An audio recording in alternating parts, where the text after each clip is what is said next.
curriculum and cognitive development. With 3 decades of experience in education, she has worked in various roles, including researcher, lecturer, teacher, teacher trainer, school principal, and advisor. She has worked with reputed accredited schools in India and overseas, affiliated to different boards, including Cambridge Assessment, International Education, IB, CBSE, and CISCE. She has delivered several workshops and training programs for hundreds of teachers and school leaders. Dr. Gayathri has worked closely with school managements, helping to realign schools to their vision, mission, and beliefs, engaging in executive coaching for their leadership, reshaping their organizational structure, bringing in systems and process-based approaches in academic institutions to create seamless workflow and increased accountability of all stakeholders while always keeping the learner in the crux. I repeat, by always keeping the learners in the crux. On behalf of the AAIS community, I extend a warm welcome to you, ma'am. Thank you. And over to Ms. Kamala. Good morning, one and all. Happy Teachers' Day to all lovely teachers present here. Mr. Ramkumar is another panelist for the day. So Mr. Ramkumar is a leadership coach, musician, and educator. He helps individuals and organizations discover their true purpose and realize their potential. He is the founder and chief consultant of Business Clinic, a unique initiative that provides companies across industries quick and effective solutions for the challenges they face across multiple areas. He does CXO coaching, leadership development, and business strategy workshops for large corporations like Adobe, Cisco, TCS, Barclays, Vodafone, and the list is big. And also prestigious educational institutions like Indian School of Business. He is also very passionate about integral development of human beings and has been working with children, parents, and teachers through programs such as Parenting with Depth, Integral Education, and Beyond Schooling, and through the music and rhythm sessions and workshops he facilitates. He is a certified executive coach from Coaching Foundation of India, certified in coaching with depth from IIT Madras, certified NLP master practitioner, and MBA from Indian School of Business, Hyderabad, and gold medalist in engineering from Delhi College of Engineering. He is also an award-winning professional musician and educator who has performed in more than 500 concerts. He teaches music to many students across the globe also. I extend a warm welcome with AIS family. Please welcome, sir. Yeah, thank you so much, ma'am. Thank you for the lovely introduction. Looking forward to the session.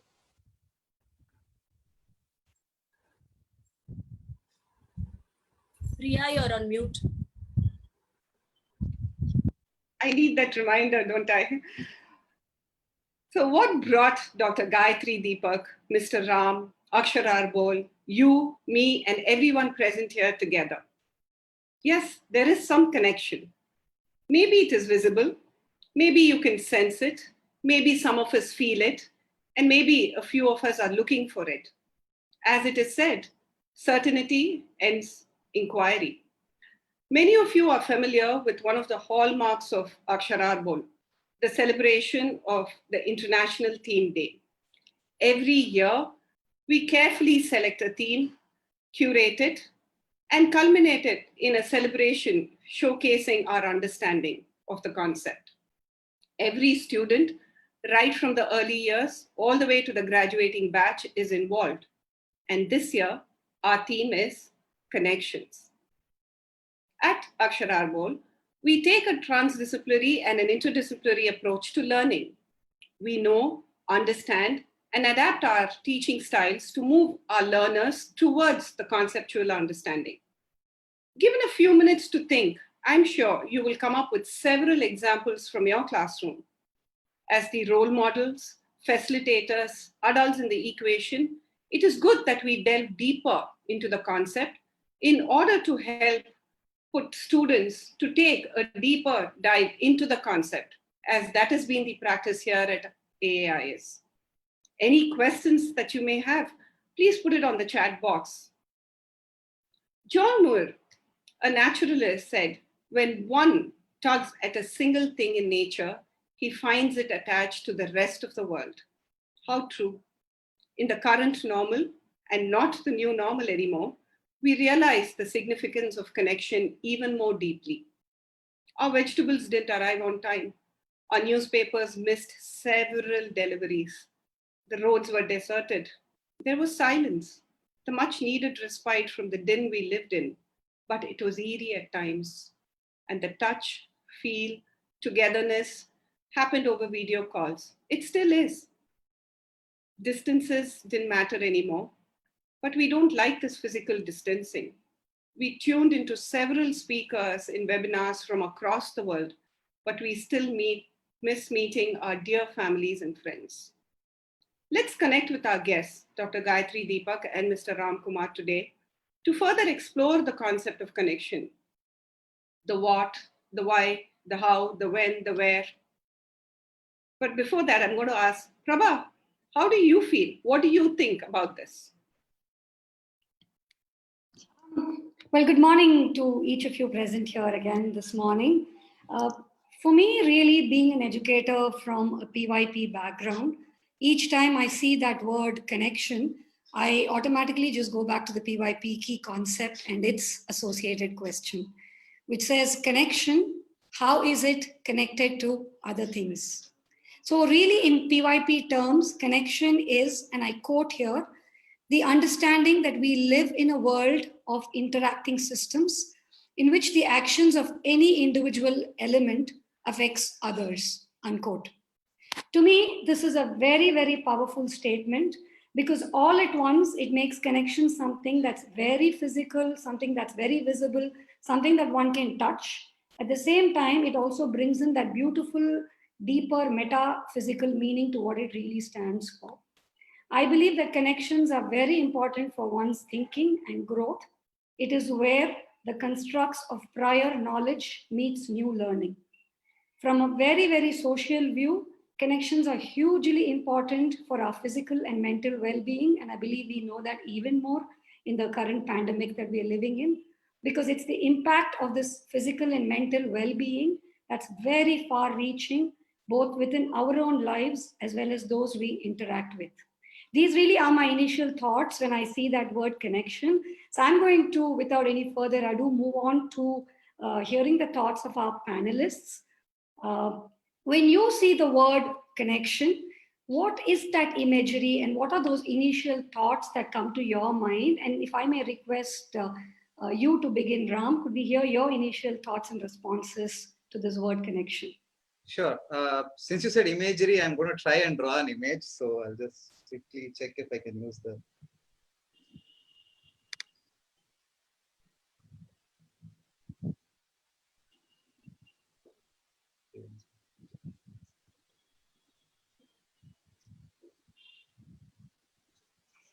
Yeah, so I'm just going to try and draw some images. So as you say, connection. Imagine this is we as an individual. This is me. I as a teacher, as a parent, and this is who I am, and within me is at the center of everything is my core or essence. Similarly, I have, let's say, another person here with their core, and then let's say I have Akshar Arbol here with its own core. So this is AIIS.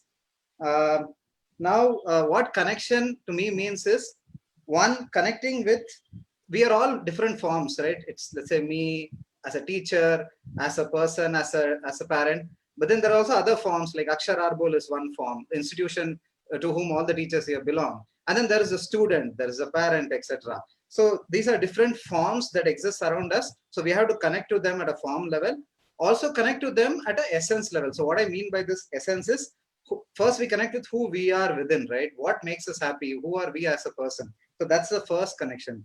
Then we connect to the other person, to the core of the other person. Then we connect to the core of what Akshar Arbol means. So if we could give an example of form and essence, I heard Priya saying at the beginning that Akshar Arbol truly represents nurturing young minds, at its core. And also, I've heard her say a couple of weeks back, that there was a session done, an exercise done a couple of years ago with the teachers in the school. And one of the elements that came out in the exercise was finding oneself. That was one of the few key things that came out. So let's say a couple of the essences that Akshar Arbol represents is finding who you truly are as a person, as an institution, and then you're nurturing young minds. So that's the essence. So if you ask me, what does connection mean? Connection means connecting to who I am as a person, as a teacher, etc. Connecting to what the institution or the role I play represents as an essence. Connection to what the students represent. And if I could quickly give an example, I had a couple of music classes before this session. So where this really helps is, for example, the first student who came for the first class is very analytical in nature, wants to work with, process data, so when I'm teaching him, let's say Mridangam, I tell him, I give him the syllables, let him process that, work with his analytical mind. And that person is so happy. The next session I had with a lady who's very creative in nature. Her inherent strength is creative mind. So that's where she operates from most of the time. So, if I'm aware of that, then I have to let her play around with the subject a bit, ask her to creatively frame some lessons. And then she gets to connect to who she is and she comes out in her best. So those would be the initial thoughts on connection. Thank you so much, Ram. So beautifully said. And, two very key takeaway words for me here are form and essence. That is so beautifully articulated, especially when you are relating it back to an example that you have had as a teacher with two different individuals. Thank you for those initial thoughts. Over to you, Dr. Gayathri, Deepak. Ma'am, what would be some of your initial thoughts or, any imagery that comes to your mind when you hear the word connection? Right, that's wonderful. First of all, I should say I'm so happy to be connecting with all these people here today. And we hope that we connect at many different levels. Let's see how it unfolds. So when we say connections, it's such a beautiful truth to which there are so many layers when I think about it. And the way it unfolds is so miraculous as you begin to contemplate on it. First of all, I think we're all connected in one ecosystem. And our strongest initial connection is to our mother. And there is a physical evidence of this through the umbilical cord. But I also think we're connected in a similar manner to Mother Nature. So we are part of this ecosystem, the natural ecosystem. We're part of the food webs. We're part of the carbon cycle, water cycle, and all these natural cycles that are happening in our Earth, on our planet. But we've become disconnected from that, and we think we are in control of that. And ultimately, what's happening is we are also part of the consequence of the action that we as a human race set in motion, right? And even what we're facing now, the pandemic or disastrous weather conditions, which we're seeing year after year, is a result of these misconnections, I would say, that we made with Mother Nature. I think it's important that we also understand our human ecosystem. We're all here playing a part, or many roles, as part of the civilization that we have created. So every one of us impacts other human beings. We also have an impact on the environment around us.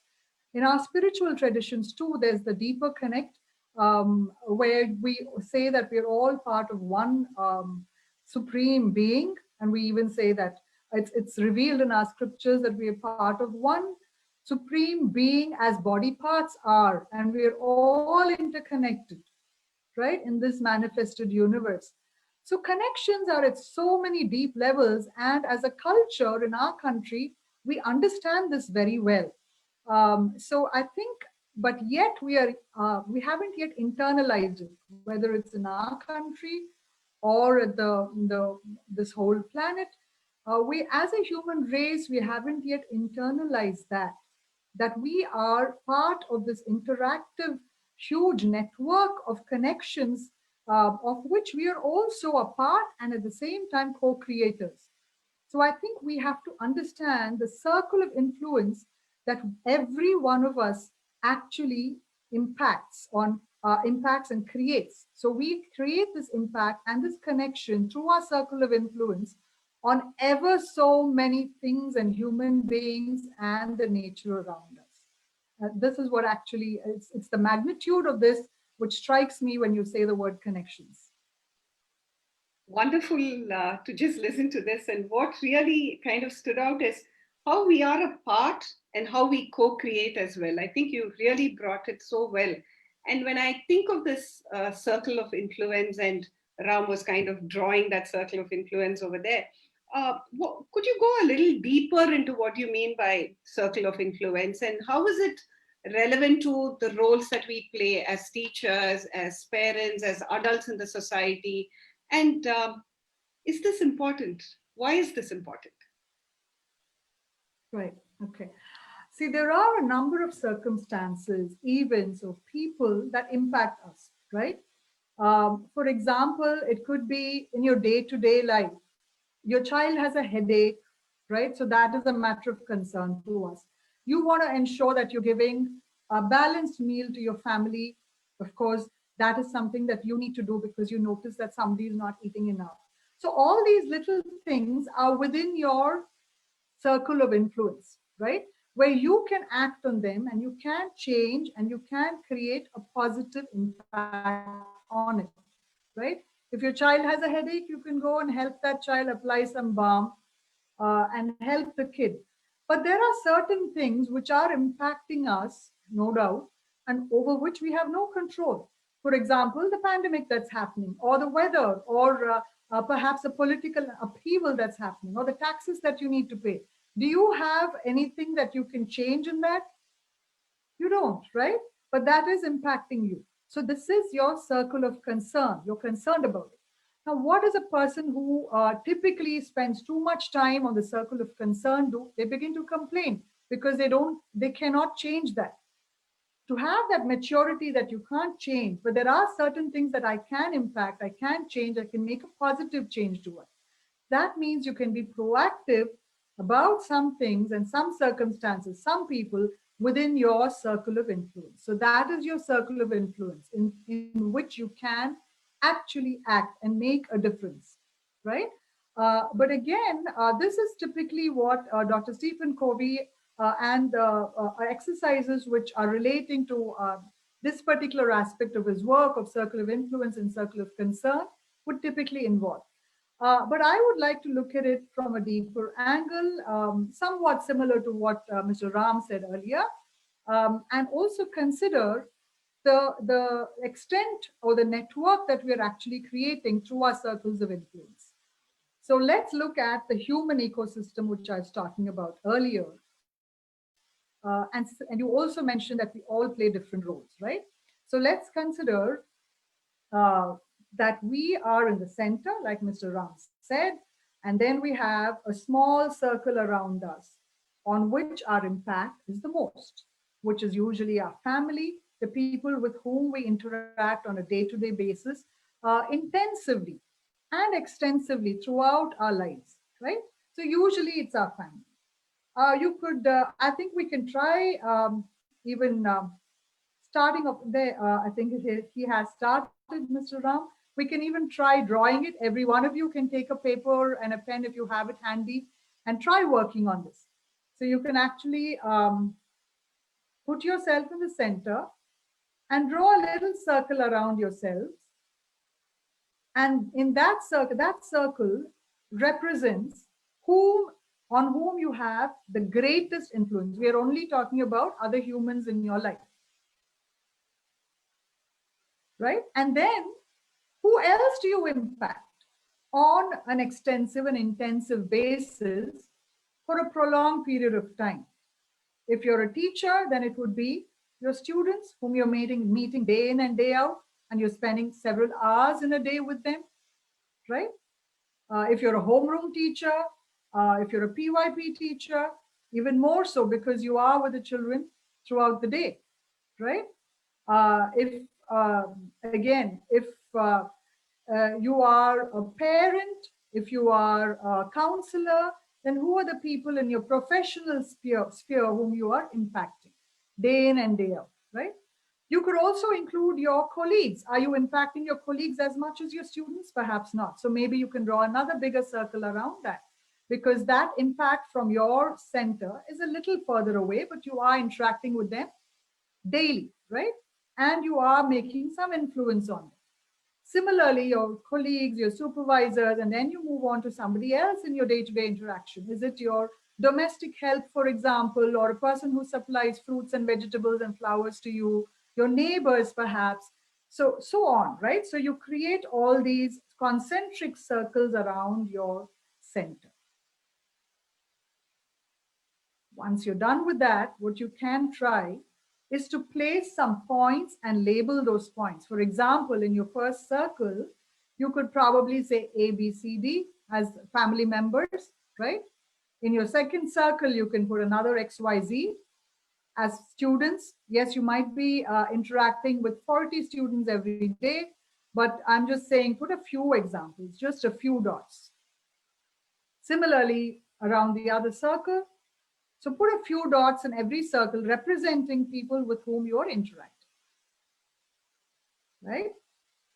So now you have concentric circles around the central point, and you have many dots in some of the circles, and these represent people whom you are impacting either on a daily basis or sporadically during the course of a month, let's say.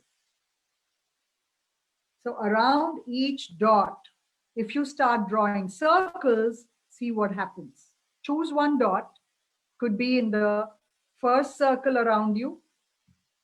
Choose any one dot. Take that person, think from that person's perspective. Maybe it's your child, maybe it's your husband or your wife, maybe it's your parent. So start from that single point, keep that point as the locus, and again say, okay, if that person needs to draw circles of influence around himself or herself, how is that going to look? Mr. Ram is drawing it beautifully. So we see, look at that view. It's like many drops falling in a pond and creating ripples which are all overlapping. And imagine every one of these people in your life whom you interact with, and look at that, look how it's actually, it's like waves, right? Waves which are all intermingling, right? Can you delineate and say, this is my circle of influence only, that I don't impact anybody else? You just cannot. And that's the level of interaction we actually have. And when you look at that, you realize what a great responsibility every one of us have. Because what we bring in as positivity, or when we become consciously aware of this kind of impact that we're creating, would we dare to bring any negativity into that sphere? Isn't that our deepest responsibility? And more so if you consider your role as teachers, because this is the impact that you're making. Imagine the magnitude of that. Every child whom you influence day in and day out, and this particular child's family, and all the interactions that every family member has with others in his or her environment. You as a teacher, that single locus point, you're touching so many different people even without you knowing it. And so I always would like to say that teaching, people kept saying over generations, it's a noble profession. It's not just that you are giving something, but what you give, you also receive. Let's remember that, right? So it's not just a noble profession, but far more importantly, it's a very powerful profession, very powerful. So when you have such great power, we need to understand that we need to act with great responsibility as teachers. So we need to carry that power with very great responsibility and a conscious responsibility. That's what I mean by circle of influence. Thank you. Wow. I'm really soaking in whatever you've been sharing here in terms of when you say that it's the drops of the pond, or to just see all these circles coming up and the network that it creates, and connection takes a totally different meaning. And I think when you spoke about as educators, it is the impact that we are creating. It is a powerful post or powerful position, or we are acting from a position of power, if that is so important. And in your experience as an educator for several years now, you've often spoken about being in the moment, being remaining still within, and being very mindful. And you've also been a practitioner of mindfulness and being centered in your thoughts. So can you share a little experience of what this practice has done to you personally? And have you seen a different you because of having practiced this? Wonderful. It's going to involve a bit of very personal sharing, and I'm happy to do that. It's basically, and I think at every person's life, in every person's life, there comes a point when something strikes you and you begin to look inward, right? For me, this journey began looking at it very quite superficially, I would say, with a superficial layer of looking inward, saying, okay, what drives me? What are my motives? What is giving me utmost satisfaction? So when I came to that question of what is giving me utmost satisfaction, that's when I began to look deeper and deeper and deeper. So even to find your personal mojo, right? Or what is actually giving you personal satisfaction within your professional sphere. Every profession has its own degrees of specialization in which you can act, right? So while I was very clear that I had to be in education, what exactly is giving me deep satisfaction in education was a question. So when I began to just look at that with that much of superficial diving in, I realized that what I'm very, very satisfied about is not being at the forefront, leading some organization or a school, but actually enabling teachers, schools to transform and to actually be in the background and help them to go on that journey of professional excellence. Right. So this I felt was something which gave me great satisfaction. And beyond professional excellence, I also wanted them to look into what is the deeper aspect of actually what we call schooling. What is education all about? And what is your role as a teacher, as a school? And what is the impact you can make on society? Can you transform yourself into agents of positive social change? So I felt doing that in a very gentle, organic manner brought not only me deep satisfaction, and that satisfaction that I was feeling was actually because of the physical, visible transformation that was actually happening. So this was my professional kind of a transformation that happened. But then along with that, also it so happened that as I began delving deeper and engaging in mindfulness as well as meditative practices, I could see all the weaknesses that were there, and I tried to work on that to gradually try and let go of these weaknesses, which I would say all of us have as human beings. Have I actually gotten there? If I had totally been there by now, I would be a saint. So I'm not saying I'm already there, but what I'm saying is it has helped me to evolve, certainly, and all of us are on that path of evolution, and that is our destiny, no doubt. That's why we are born on this planet. So what happens is, first of all, this kind of thoughts that we have is what defines our actions, right? It defines our deeds, what we speak, and everything is defined by our thoughts. And if your thoughts are just all over the place, then what can you give to society? And what are you giving even to your immediate family? And if you get caught up in these thoughts and you identify yourself with these thoughts and the associated emotions which come with it, then what can you give back? So I began to explore practices where I can be, first of all, be aware of these thoughts, and then see if I can come to a space of no thought, at least for a few seconds, a few minutes, and then observe the deeper stillness. So when you do touch at least some layer of that stillness, then you realize that you begin asking questions. These questions just come. Where are they? Probably in the higher consciousness. And then you probably are asking yourself, who's afraid? Who is reacting? Who is angry? Who is sad? Is that you? Is that your core? Or is it your form, like what Mr. Ram was saying earlier? Right? We're all performing these roles. This is the form that we're exhibiting, no doubt. And this has come over, we've just gathered it over God knows how many, only God knows how long, right? And so you can actually reach that stillness, at least some part of that stillness. And then you come out. And when you come out, you begin giving back. Yeah, so then you begin giving back to a greater extent with far more impact. So this is what happened. This is what really happened. Lovely. I think it's such an honest and a response from deep within. So it really shows that you're really connected there. It just reminds me of something that my guru in dance always used to say. And dance is something that's highly emotive. There is a lot of movement. But she would always tell us, even when we were high and going into class, she'd say, there must be that stillness when you perform.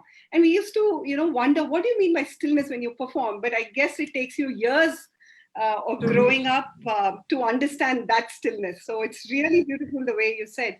But having taken this practice to several other educators, have you seen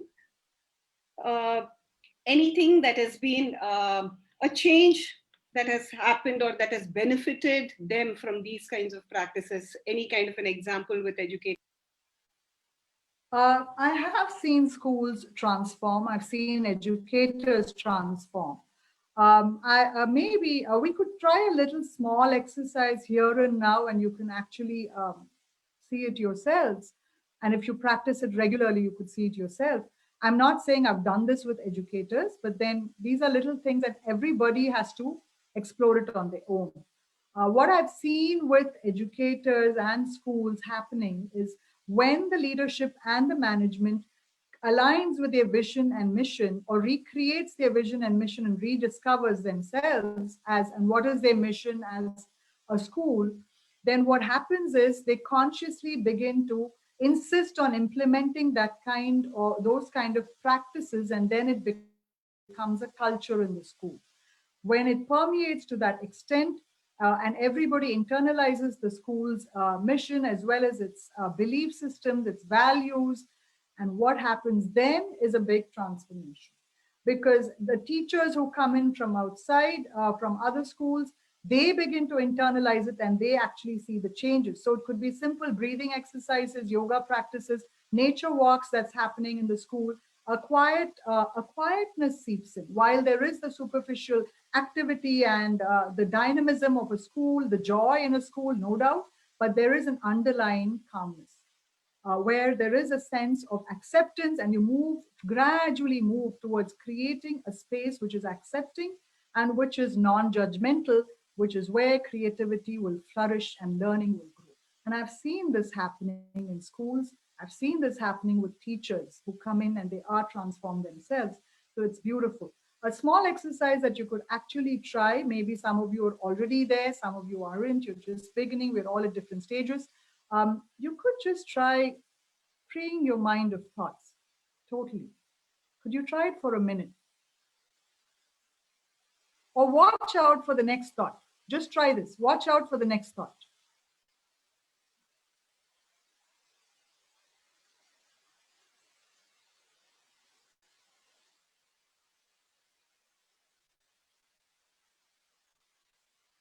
Right. Did you have any thoughts? Unlikely, because you're being alert. Be alert, be still. When you're alert to the next thought, it's not going to come and disturb you. Right? And then you can focus. It's a very simple place where many of us could try beginning. Yeah. So this is, yes, so I have seen it happening. I have seen people grow, and what they give back as a school, as a teacher, it's something totally different by them. Yeah. I've just been quietly listening, Dr. Gayathri, and um, I have to say that, while there have been several thoughts, several connections that I was sort of hearing as you were speaking, one very simple statement that I have perhaps read very, very long time ago is what is coming to me right now, which just says, it all begins with you, right? And the you really being each one of us over here. Absolutely. And when sort of each one of us brings that in, and that's when we start to see that circle of influence, and it's sort of the ripple effect kind of influence that you were talking about, that Yeah. is so beautifully put. Thank you so much. Thank you. Thank you. Yeah. Just going over to you, Ram, and I'm sort of trying to put this in context of us as teachers, as educators. Now, when I was hearing Dr. Gayathri talk, right, some things that came to me, uh, some words that really struck me, and some thoughts that really struck me in what she was saying was the kind of power and the kind of responsibility each one of us brings in as a teacher, right? Now, when she said something like, we are actually agents of positive social change, I feel absolutely humbled hearing that statement as a teacher, as an educator. But I think along with that sense of feeling humbled, there is also a feeling of a great weight resting on my shoulders, and perhaps my colleagues here feel that way as well. So while I am able to understand her thoughts on being still, being aware, being very intentional about every word, every action, every thought that comes in, that's something that's very important for anyone as a human being. I just want to sort of bring that into the context of what we go through as teachers every day. See, as teachers, right, we are constantly in a space where we are reading, we are trying to make meaning, we are trying to sense every little thing that a child is saying in the classroom, sometimes not saying as well. So we are constantly watching out for that, little twitch of the eyebrow, little shake of the head, the body language. Why is the child so quiet? So we're really sensing into every little thing that's going on in our classrooms.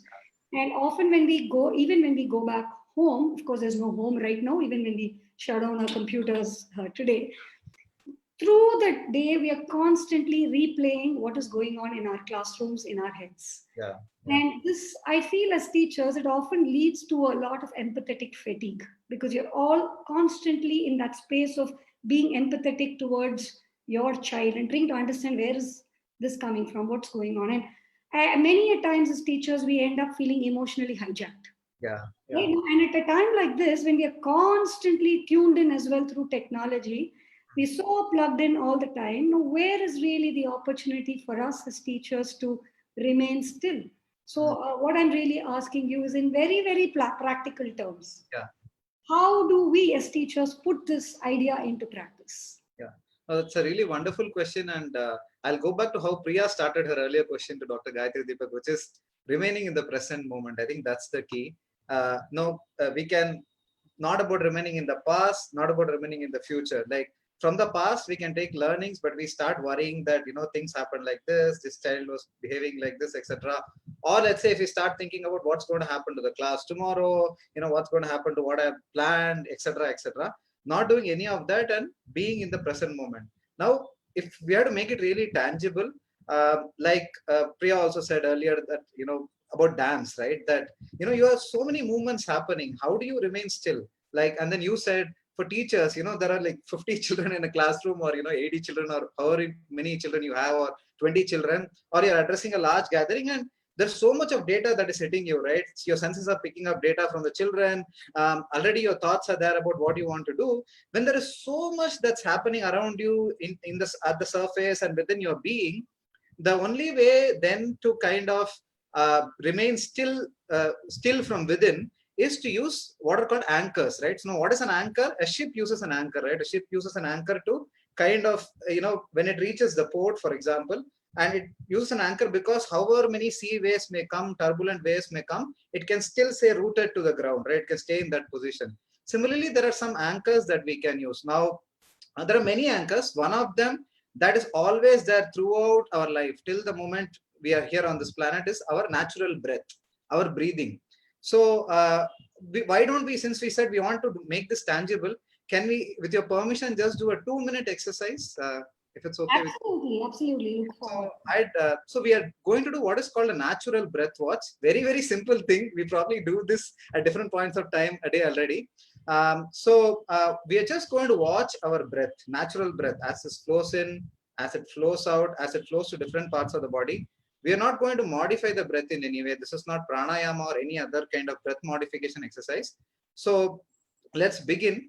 If you have already done this thing multiple times before, you could choose to do this with your eyes open, because that's how we invariably have to do it, right? We have to have eyes open. It can't be that we do this for some time, then go to school and everything hits us and then we have forgotten about it. So we'll have to do this with our eyes open. But in case you haven't done this before, you want to experience it first few times, then better to do it with your eyes closed. If I could request you to sit in a comfortable posture and close your eyes. And as you close your eyes, bring your attention to your natural breath. Try and follow the breath wherever it's going. Just place your awareness on the breath. Breath is coming in. Breath is moving out. It's probably flowing to different parts of your body. And if possible, notice the pause between the inhalation and the exhalation, incoming of the breath and going out of the breath. And as you're doing this, some thoughts may come. What is this? These guys are saying stillness. There's so much going on in my life. Can this even happen? Any thoughts that come, just let them be. Just remind yourself to come back and watch your natural breath. Do not engage with any such thoughts. Don't blame yourself for going back to the thought. Just come back and place your awareness on the natural breath. Let's just do it for a couple of minutes.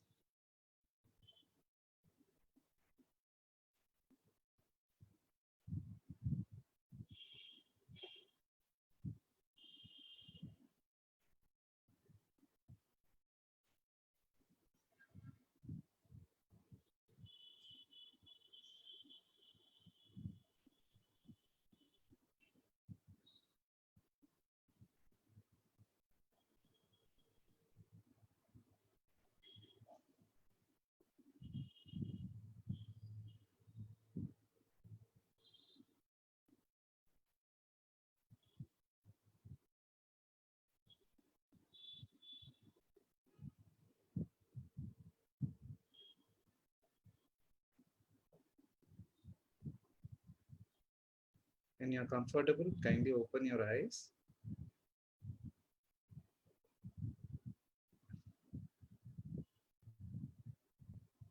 And if you could probably share on chat how you're feeling right now. Could be anything. Could be that still, there is a lot of disturbance in the mind. Could be that you have reached a space of calmness. Whatever comes, if you could share in chat.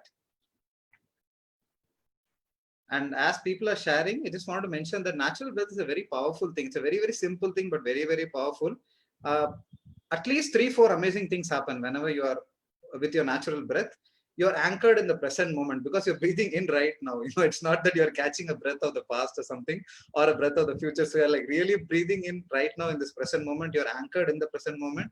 And then whichever region you place your awareness in and watch your breath. Like, for example, Prabha's question also had this thing of emotions, right? Like you're emotionally overwhelmed sometimes, right, etc. Or you feel uncomfortable because of some thoughts that are happening. Now, wherever those thoughts are occurring in your body, or wherever, those emotions are, you're feeling that heaviness, etc. If you can place your awareness in that region, and just try and watch your breath there, because oxygen anyway is flowing to all parts of the body through blood. Breath is flowing everywhere.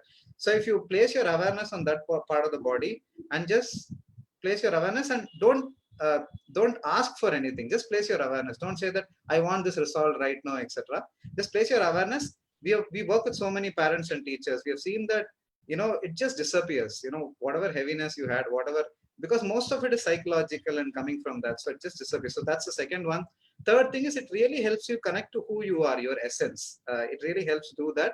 And fourth thing is, it helps you remove any self-referencing to your ego. You know what, I am this teacher, this thing has to happen through me. And this thing also of I think towards the end of Priya's question or Prabha's question, is think of, this burden, I think Prabha has that burden on top of me of doing so much. From that, you move to a space where you think of yourself as an instrument in the cause. Let's say, for example, nurturing young minds is the cause towards which Akshar Arbol is working towards. So you find that you are actually an instrument in the cause, and then the burden disappears. It's a large cause, and you are one of the instruments through which the cause is going to manifest. And if you give me one more minute, I also wanted to do one more exercise where, let's say, imagine that you are in a class with your students, or imagine if you are a parent watching it on Facebook, imagine a situation where this thing is really happening to you. Like, for example, for me, sometimes, like, my kid comes to me and my kid is doing something that I really don't want him or her to do, right? And let's say I get angry. Imagine one such situation in your mind.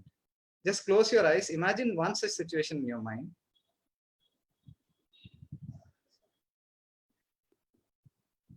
Okay, now this is the trigger, right? So the child has done something and it's triggering something in you, right? That's the old habit. So, example, for me, my child is repeatedly doing something that I have told him is not safe and he should not be doing, or something, and the child is again and again doing something. Okay, let's say, for example, it could be even something like biting the nails. Okay, so immediately there is a habit that comes, right? For example, I start shouting at him or her, right? So think of the old habit. Now imagine the child is just doing it now, and think what is a healthy new habit that you would like to replace it with. So, for example, I could actually tell my child, what, see, you are doing this, it's not, good for health, you're biting your nails and the nails may go in, whatever you want to say, but a healthy new habit that you want to replace it with. Or let's say, for example, I'm starting to shout at my child. Instead of shouting at my child, I try to tell the child in a manner the child can understand. So just think of the new habit. So let's do this once again. We have closed our eyes. Think of the old habit. Think of the start point, the trigger of the old habit. And the moment the trigger is coming, apply the new habit, new thing into action. Imagine yourself doing the new action instead of the old habit.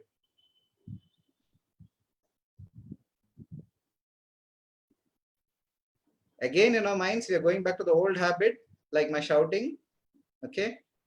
Imagine the trigger is just happening right now, and immediately you're put into action the new habit.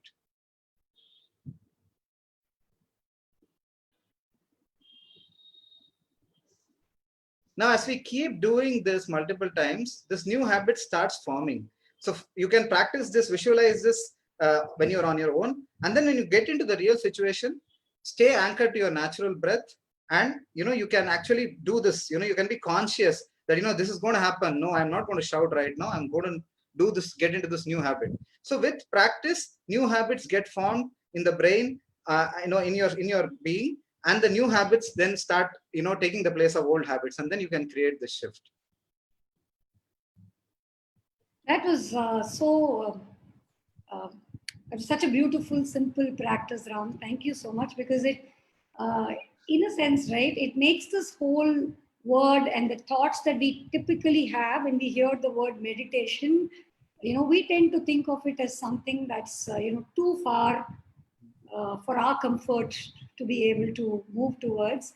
And the constant question is, okay, but where do I have the time for this? I don't have 45 minutes in the morning to be shutting my eyes and sitting in a straight posture. And the minute I shut my eyes and sit, it's like Murphy's Law. That's when the milkman will ring the doorbell and my child will ask for milk, or, there's something else going on. So what you are saying really here is about us being able to use this every day, every minute. Even as I'm speaking with you now, I can actually be watching my natural breath. And that also brings in an awareness, because the minute I watch my natural breath, I know if it's a short breath or if it's a calm, relaxed breath. And then I begin to examine which thought is or which part of my body is causing this kind of a breath. So that was really, really beautiful, very, very practical. Something that we can use as people in our everyday lives, back in our classrooms, back at home, as parents, as teachers. So that was really beautiful. I'm also starting to see the connection between what you are saying and what Dr. Gayathri was earlier saying about the circles of influence. Because if we were to bring in these practices, how much more positive our circles of influence would be. And how many more people is that going to keep impacting positively as we move forward. So really, that was beautiful. Another question that's sort of popping into my head now as I'm speaking and as I went through the practice with you is, as individuals, even within this group that we are here today, we're each likely to be in a very, very different point in our journey towards beginning to look inward, beginning to practice that sense of just remaining still. Now, what would be your thoughts really on, where do I begin? Because I'm at a very different point from someone else. And so what do we do? Where does one really begin this journey?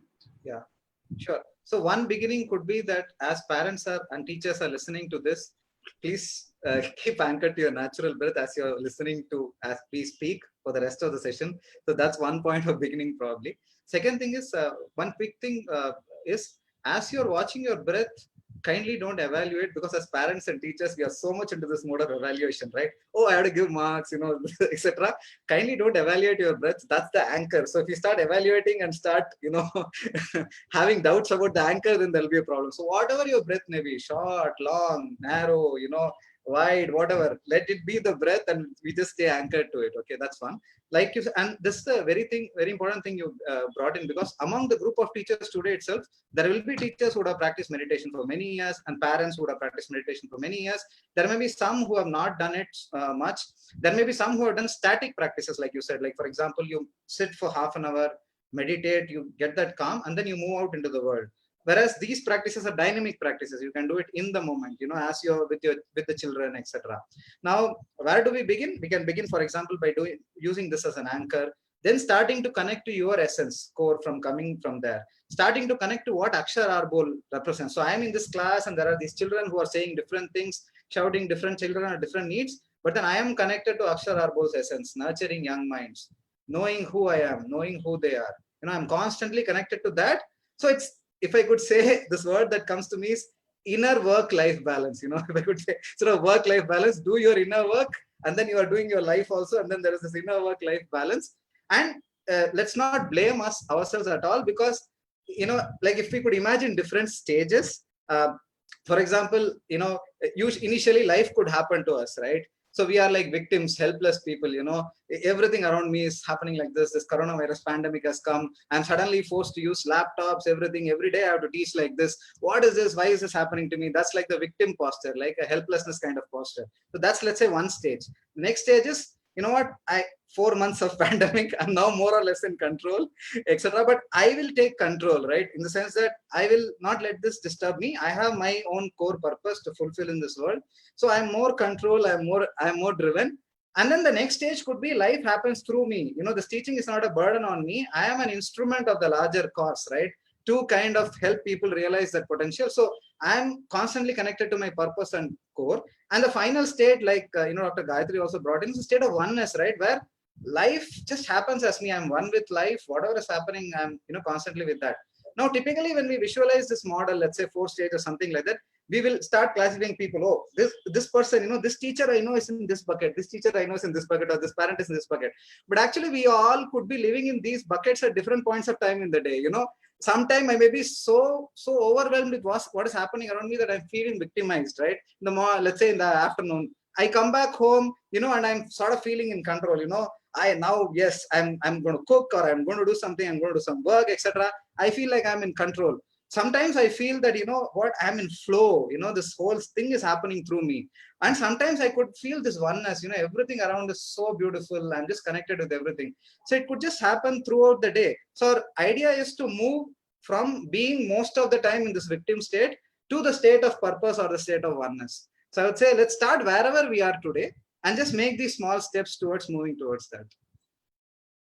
How beautifully you put those stages across, Ram, from moving from being a victim to taking charge to looking at the larger purpose and me being a mere vehicle for the larger purpose, and finally, recognizing that oneness. Really beautifully put.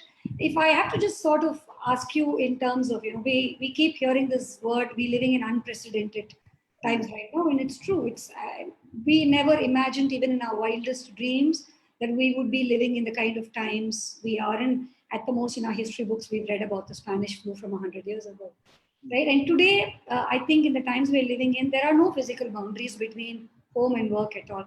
So that, the dichotomy that used to exist, which was probably helpful for us in some ways in the various roles that we play at home and at, at whatever's our workplace, as teachers at school, for parents, it could be wherever they are working. Those boundaries are also totally blurred today. So I would just ask you, what would be perhaps your parting advice on how do we, wear these multiple hats all at once, and how do we don that with that sense of comfort? I know you did touch on it a little bit, but could you sort of touch on what would be some parting advice from you? Because we're constantly playing these multiple roles within, just the given day itself today.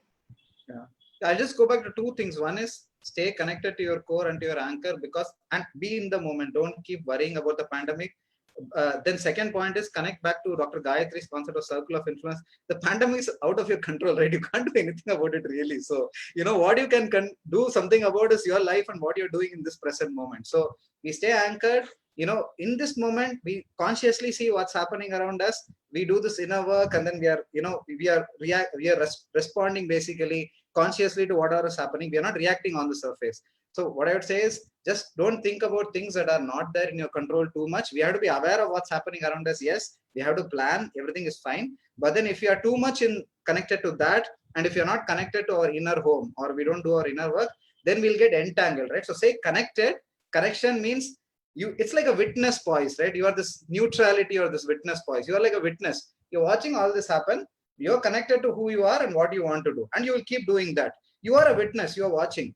The moment I start getting entangled, like if I start watching news for 4 hours a day or 5 hours a day, and I'm kind of pulled in, right? These are all forms of different forms, energy forms, right? If I engage with that form and the form starts pulling me in, then I am out of my home, right? And I have gone somewhere else and it has taken me away. So if I am anchored within my form, and then as much as possible, I just try and not just be a witness, see what's happening, plan accordingly, consciously, do things consciously in this moment, but don't get entangled. That's what I would say. It's so easy to say, but it can happen by practice is what I would say. So we work with a lot of parents and teachers, and it does happen by practice. Wonderful. Wonderful. This is how I see this is like I'm starting to see that this huge puzzle, huge pieces that are there, and you start fitting it down, whatever Dr. Gayathri was saying, what you were bringing in. I also keep seeing the chat responses and the teachers going through, and I'm sure our parents listening on the Facebook Live are also trying to make these connections. But I want to ask Dr. Gayathri, Deepak, since you've worked a lot with school educators and a lot of parents, what are your thoughts about how parents and teachers can create greater synergy? Because we do have and we work for that one individual, but how can we as parents and teachers create that synergy that will help the child? The question itself is so beautiful, and it partly has the answer as well. The word synergy it's such a lovely word, where you are understanding that both of you are in it together. That's when synergy actually happens, right? And you rightly said we are doing it for the benefit of the child. Now, who is the child? The child is the future.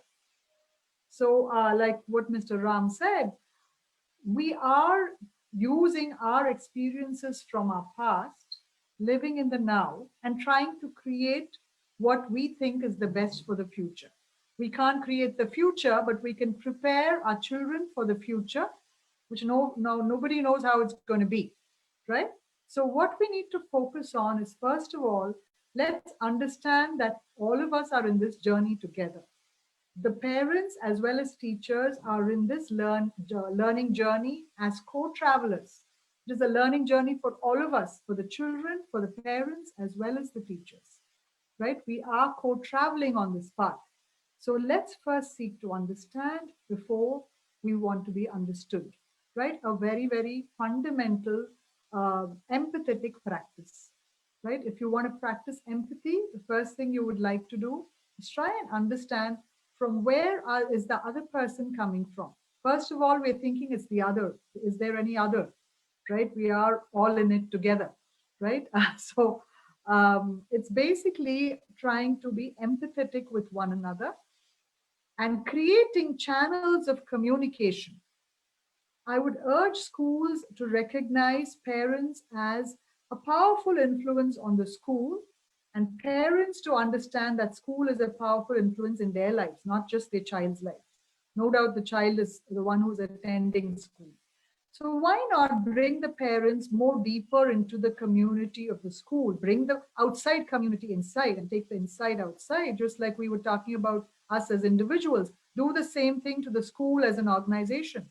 The work that is being done outside the real world is so valuable. If you can actually bring that work in, it's going to add so much more value to the child's life, because they're seeing what the real world is like, the real work life, what's actually happening. And the wealth of experience that your parents can contribute can be leveraged, right? So that's a nice starting point to see, okay, what is the synergy? Of course, there's a deeper level of saying, what is our fundamental belief? What are our principles? What are our values?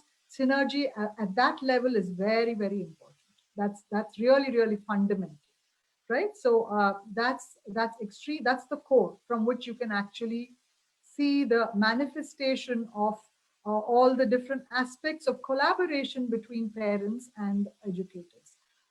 Right, what we are essentially doing as parents, as educators, by working in the now, is all that we can hope for is make our children understand the value of interdependence, move from a space of independence to interdependence, so that they can weave the fabric of their future society together, where they're one with themselves and one with nature, right? So these are my thoughts. I think it's a lovely, I would say, closure kind of a thing to this session, because it is that one individual that we are talking about, and we all realize what we need to provide and nourish that individual with, so that they are prepared. They are prepared over there. And another favorite thought or philosophy on which we constantly have our dialogues and talk at school is about this Vasudhaiva Kutumbakam. And I think that is what you very beautifully said. And again, when I heard Ram's thoughts on that, definitely I see a lot of clarity and interconnectedness that is kind of coming out. If there are any questions from any of the teachers, or if any of our guests on the Facebook are putting it up, we'd be happy to take those questions now. We'll probably just hold on for a couple of seconds to see if there are any questions that are coming up on chat.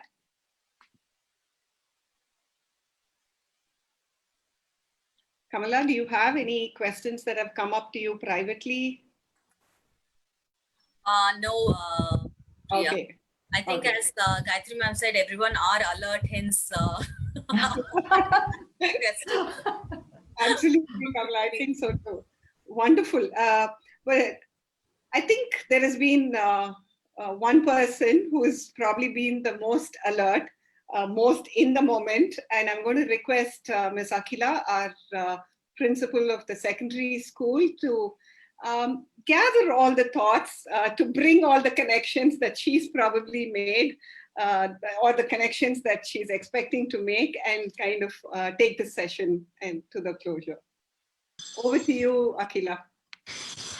Excuse me, Priya, I have got a question. Natraj Yes, here. sir. Yes, sir. That's Dr. R. Natraj. He's on our board. Please, sir, please do ask. No, I was very happy to hear the whole, the concept is connectedness. It's very, very crucial. The connection is most important. And there is a only way to prevent corruption, according to Sri Ravi Shankar, because we are not interconnected with society, ourselves in society. And that is the reason why so many things are happening in society. That's what he said. And of course, I'm very happy both Mr. Ram, Dr. Gayathri brought out these aspects. And they also said, uh, hello, about the role of parents. So my question is with regard to that. The role of parents, if you see, in many of the institutions, it is always negative. It's always negative. You know, they go and fight with the teachers. They go and fight with the administration. They fight with the children. Yeah, so this is a kind of, they are a negative influence in many respects, I see. But how to kind of counsel the parents so that they are in this journey together in a positive way. That's very, very important. The role of parents, when we say, they have to be in sync with what the institution says and what the student needs. They decide for the students. You know, how to kind of, this kind of dichotomy, this has to be resolved. So my question is relates to that. Either of you can answer, Dr. Gayathri or Mr. Ram, whoever. Okay, I'll take a part of that. I would say when a school perceives that parents are being negative, again, there are always two sides to it, isn't it? Like we did say, first seek to understand where does the problem lie, right? Many a time it might lie with the institution itself, or more deeply, actually, it lies because there's no agreement between the philosophy of the school and the philosophy of the parent. Usually it's that fundamental. So if that is a problem, then there's very little you can do except educate the parent about saying, when you sought admission, this is the school you felt was right for the child. Have you understood our philosophy? Engage in dialogue with the parent. Try to convince them on what is the kind of philosophy, what is the kind of, let's say, for want of a better word, pedagogy that you're practicing in your school, right? But then also, if it is something which is just transaction, sometimes parents are annoyed because, okay, I didn't receive the timetable on time. That is a fault of just procedural operations, which the school probably missed on. It depends also on the temperament of the parent. There are so many different kinds of people. And therefore, the role of a teacher or any person in a school who acts from that space of deeper calmness is important. When you establish that calm within you, within the organization, usually such things usually disappear. It might be fundamental inefficiency, which can be easily corrected within a few months. Otherwise, it is something which is deeper, where there is a disconnect between what the parent's beliefs are or his aspirations and desires, because stemming from those beliefs, and what the school's beliefs are and how they manifest as practices and also pedagogy. So if there's a fundamental difference there, it calls for greater dialogue to see if there is some kind of understanding. If there isn't, you have no other go but to part ways. We hope that doesn't ever happen, and that this understanding comes about between the parent and the school community. But that's why I was saying earlier, you need to involve the parents to a greater extent so that the understanding is facilitated by the school taking the initiative to do that. Just like to bring in a few points to just add on to what Dr. Gayathri said. My colleague Shraddha and I, we run this initiative called Parenting with Depth, where we work with a lot of parents, and we see this in all constituencies. So, for example, we work with teachers on beyond schooling, and with children on beyond schooling. We work with teachers separately, and we work with parents, and we see that they are all connected to different forms. The school has certain rules, and the teacher says, I have to abide by these rules. I have to only run things like this. The parent has certain beliefs in their mind. They say, I will work only like this. I need this on time, etc., etc. And in this, the poor child is saying, I am the powerless creature here, right? I can only do what either the teacher says or the parent says. Now, fundamentally, if we forget these forms for 1 minute and then focus on what is the center here? The child, right? The child is what the center. The teaching has to be child-centered. The parenting has to be child-centered. So if we could follow 3-4 things as parents or as children, let's say, since Dr. Nataraj's question was on parents, if parents could, let's say, follow 4 things. One is child-centered parenting. Always the child is at the center. Neither are you at the center, nor are the teachers at the center. Whatever you do, the child is at the center. Second, spot uniqueness of your children. What is their core? What do they want to become? What comes naturally to them? Can the methodology that I'm using for the kids will be different for different kids. Slight variations have to be allowed. Can I spot the uniqueness of my kid and nurture it? Then holistic nurturing. Holistically, mind, body, emotions. So am I holistically nurturing the kid and bringing them up? Fourth thing is, understand this is a co-creative journey. The child, the teacher, the parent, everybody has to be in this journey. Every day challenges will keep coming, but so long as we are connected to the essence of child-centered, being child-centered, spotting the uniqueness of the child and letting it flower, holistically nurturing the child, this co-creative journey, despite all these small challenges, will still go ahead in this direction. And finally, the child will, really get the benefit of this, as well as all of us. So thank you. So thanks a lot, Priya. Thanks to the panelists. Pleasure, sir. Yeah. Pleasure. Priya, there is one question from Mr. Vaidyanathan Subramaniam, Harsh Subramaniam's father. This question, I think, is to Mr. Ramkumar. I have a question. So how do you give our children some easy technique to start their inner journey to find their mojo? Okay. So what we have actually seen is that children work on this much better than adults. Children are like, especially in the early years, are anyway there in the present moment. They are not bothered about what happened 2 years back. What is going to happen day after tomorrow? Will my dad have his job? Will my mom have her job? They're not bothered about all of that. They're already in the present moment. Children pick this up like this. So if you can teach small practices to your children, like connecting, if you can observe your children and, find out what is it that they're connecting to very easily, their core will just light up.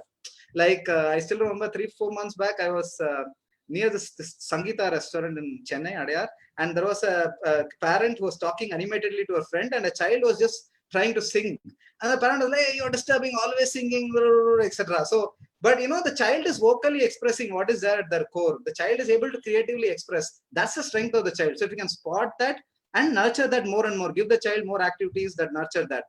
And if you can't do any of this, if you're feeling very distinct, just hold yourself in a state of calm. We are all interconnected, like Dr. Gayathri said. And if you are able to hold yourself in a state of calm, if you are internally connected, by osmosis, your child will also get it. So worst case, if nothing works, work on yourself. And somewhere the people around you, because we are all energetically linked, we all kind of then start absorbing those good things is what I would say. Thank you, Mr. Ramkumar. I think with one last question, we can go over to Akila. So this is from Ms. Isha. How do we as a team build a team spirit and working on a vision? Either one of the panelists can answer this question.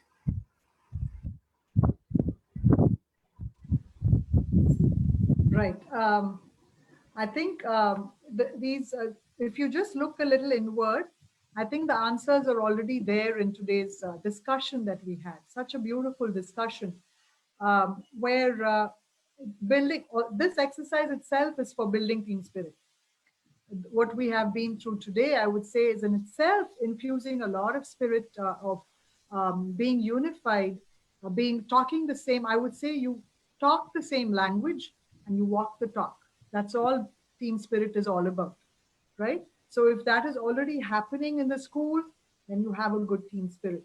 To realize what is a team, first of all, is important, right? You are part of a team. In fact, there was an article which I read recently somewhere that said, if you have to start practices for your children, don't send them to solo dance anymore. Don't send them to practice some solo music classes or whatever. Send them where they are part of a group games. Of course, in the pandemic, we can't do that. But then if you are looking at dance classes or music classes or, cricket or football or whatever, sports activities, instead of focusing on things which they're doing by themselves, by building independence in them, competitiveness in them, look for activities that bring collaboration. Similarly, in your team at school, in any organization, look for activities that are going to be building collaboration. It's not one against the other. You can't pitch one employee against the other employee, whether it's an organization or some organizations have this thing of giving best employee of the month award. While that recognizes that person's achievement, what mental agony he would have gone through to achieve that award, we don't know, right? And what agony it causes in others in terms of negative feelings either in them or towards the other person, we don't know. So team spirit is all about recognizing that you are part of a whole, right? And you recognize what that whole is. To starting with, it's your family, it's your organization that you work for. Let's think of that as a whole, and that you are a part, like Mr. Ram said earlier, that we are instruments in a larger cause. That's all we are. But within a small universe of your own organization, you are an instrument in that large cause, and let's work efficiently for that by being that instrument. And that itself would bring in that team spirit. And I hope this exercise or this discussion that we have today also helps in that direction. This is one point I would like to add to what Dr. Gayathri put so beautifully, being instrument of the larger cause.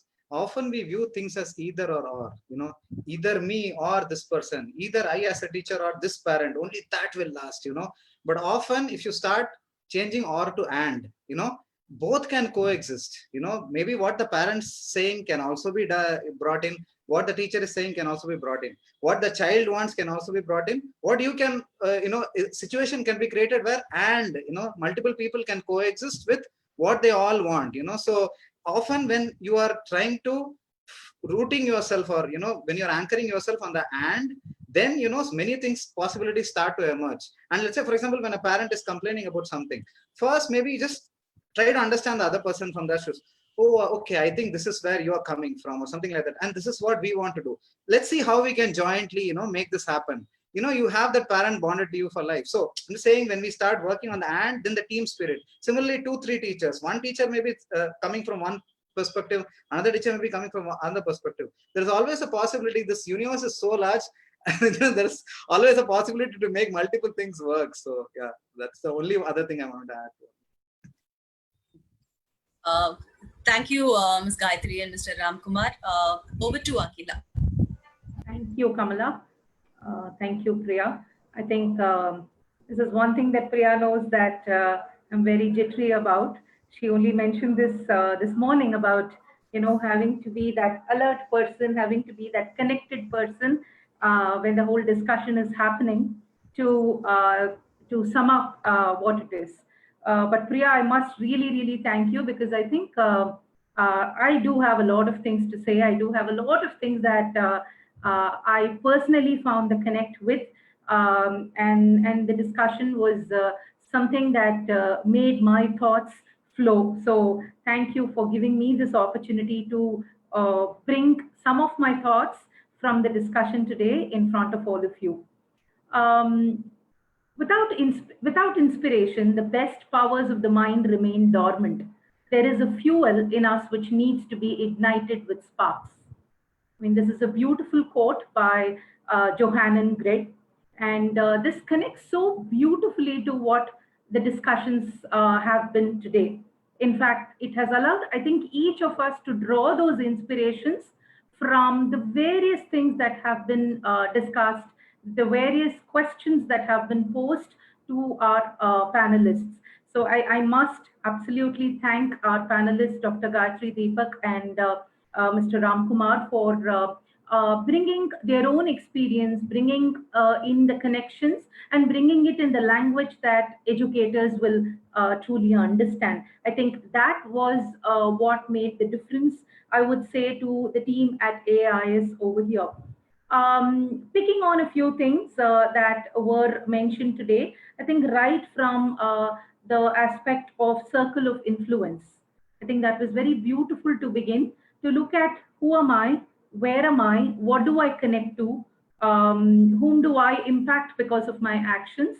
I think is the stage, especially when we look at ourselves as educators, is constantly something that we need to remind us. We need to go back to that question, why am I a teacher here?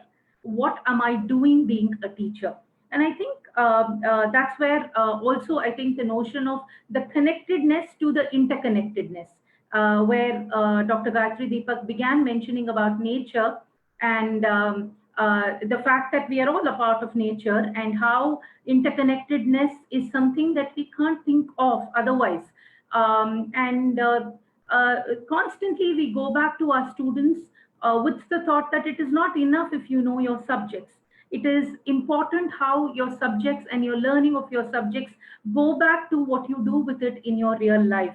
And this is what we are preparing students for. When we say nurturing young minds at Akshar Arbol International School, it is definitely preparing these young minds to take all the learning in the form of knowledge, the learning in the form of skill, the learning in the form of their attitudes that they build once they come to us until they leave the school, to go back and apply this into their lives after that. That I thought beautifully fell into place when we look at the concept of connectedness.